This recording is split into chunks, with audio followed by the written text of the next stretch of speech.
CEO pay is soaring while worker pay is merely growing, and the vast majority of Americans believe the growing gap between CEO and worker pay is a problem.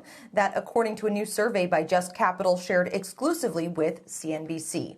In 2022, the average CEO to median worker pay ratio is 235 to 1, up from 212 to 1 in 2020.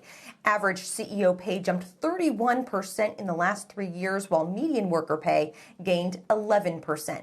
According to Just Capital's survey, 87% of Americans believe this disparity to be a problem, while about 70% think there should be a cap for what CEOs are paid relative to their average worker.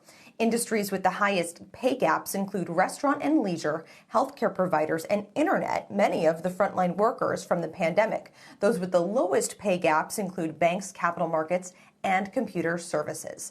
The sentiment that CEO pay is too high spanned all political affiliations in the survey, with the vast majority of Democrats, Republicans, and independents saying CEOs are overpaid.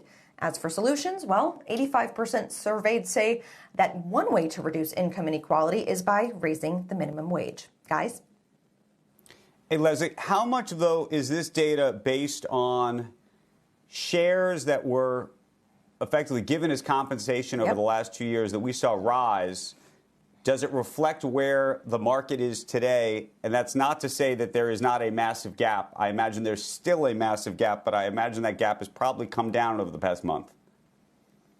Absolutely. There's definitely a correlation between how the market performs and what CEOs get paid. As a larger and larger, at least for some of the bigger companies out there, a larger basis for CEO compensation is made up of stock-based compensation. So as shares rise, they obviously get paid more. And another consideration here, and this is more on kind of the employee side of things, is that a lot of temporary employees were rehired during the pandemic. When that happened, their wages tended to be a little bit lower than they may have been previously if they had been employed the whole time. That's according to Equilar. And so you've got those two components helping to kind of stretch the wage gap. I think it's going to be really interesting to see, what happens next year as we do see kind of more of a volatile market. Next year meeting 2022, when we get next year's annual meetings and we get to kind of see what these CEO compensations look like.